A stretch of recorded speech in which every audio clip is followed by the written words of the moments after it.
उनका ऐसा स्वभाव। राजा परीक्षित एक दिन अपने महल में घूम रहे थे तो उन्होंने उस महल में एक कक्ष देखा, जिस कक्ष के बाहर लिखा हुआ था स्वर्ण कक्ष। उसको खुलवाया गया, बहुत पुराना बंद था, उसको खुलवाया तो क्या देखा, उस कक्ष में सोने के मुकुट रखे हुए हैं। और कितने मुकुट हैं? 20,008 मुकुट।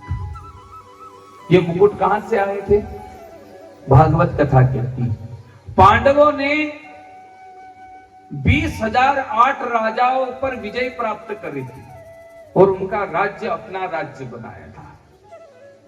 और नियम था कि जिस राजा पर विजय प्राप्त होगी उस राजा का मुकुट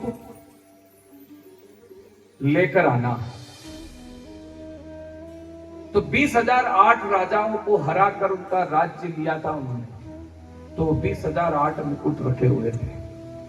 मगर उन्हीं मुकुटों में से एक मुकुट था जरासंध नाम के राक्षस का। यह कथा कहती है। और जरासंध कौन है? पापी। भगवान श्री कृष्ण के द्वारा जरासंध का मरण भीम के द्वारा हुआ। भगवान ने कहा था, देख भीम, जरासंध को मार दिया, अच्छी बात है, मगर जरासंध के यहाँ की फूटी तोड़ी भी लेकर हस्तिनापुर मत आना, नहीं तो ये तेरा पूरा वंश बिगाड़ देंगे। भीम माना नहीं और भगवान से छुपा छुप करके कैसे भी करके मुकुट ले आया था और मुकुट वहां रखा था। अब स्वर्ण का मुकुट था और सोने में भगवान को पता था कि आने वाले समय में सोने में क्या होने वाला है। वो भी सुन लो आप कथा। ये भी कथा राजा परीक्षित की ही तो है। तो सुनो, राजा परीक्षित जीव जंतुओं की सेवा करता था। तो जीव जंतुओं की सेवा करने के लिए राजा परीक्षित जब जंगल की ओर निकला तो उन्होंने क्या देखा कि कोई काला पुरुष हाथ में काल दंड लेकर गौ माता को मारते मारते आ रहा है। तो राजा परीक्षित ने कहा कि कौन है भाई तू? तो वो काला पुरुष कहने लगा कि मेरा नाम कलयुग है। कौन है? कलयुग। अरे तू मेरे राज्य में गौ माता को मारता, मैं तुझे मार दूंगा।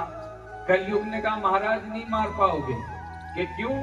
जन्म लेके आया हूं, उम्र पूरी होगी तो ही मरूंगा, नहीं तो नहीं मरूंगा। कलयुग कहता है राजा परीक्षित, हम 4 भाई हैं। कितने भाई हैं? 4। सत्युग, त्रेता, द्वापर, कलयुग। मेरा बड़ा भाई है सतयुग, जिसकी उम्र है 17,28,000 वर्ष की। उसने अपनी उम्र पूरी कर ली।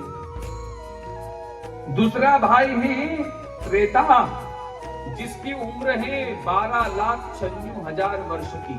उसने भी उम्र पूरी कर ली। तीसरा भाई है द्वापर, जिसने उसकी उम्र है 8,64,000 वर्ष की। उसने भी उम्र पूरी कर ली। और मैं चौथा भाई, मेरा नाम है कलयुग और मेरी उम्र है 4,32,000 वर्ष की। जब तक ये उम्र पूरी नहीं होगी ना, मैं तब तक मरने वाला तो नहीं। मैं कलयुग हूं। राजा परीक्षित ने गौ माता से पूछा, हे गौ माता, तुम्हारा परिचय दो, तुम कौन हो? गौ माता कहने लगी कि हे राजन, मेरा नाम पृथ्वी है। मैं इस कलयुग में गौ माता के रूप में दर्शन दूं। आपको पता है ये पृथ्वी माता है ना, जो हमें खाने को देती है, जो हमें पीने को देती है, जिसके ऊपर हम घूमते फिरते रहते हैं, मौज मस्तियां उड़ाते रहते हैं, इस गौ माता का रूप। कलयुग में पृथ्वी का रूप देखना है तो गौ के रूप में देखना, ये गौ माता के। राजा परीक्षित कहने लगा, गौ माता आप ये बताइए, आपके 3 पांव तोड़ दिए, किसने तोड़े हैं ये 3 पांव?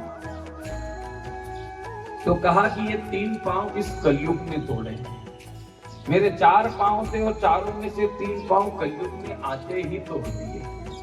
मैं एक ही पांव से चल रही हूं और ये पांव जब तक रहेगा तब तक ये पृथ्वी रहेगी, और जब ये पांव टूट जाएगा ये पृथ्वी हमेशा के लिए समाप्त हो जाएगी। तो 4 पांव हैं इस पृथ्वी के, जिसमें से 3 टूट चुके हैं और 1 पांव टिका।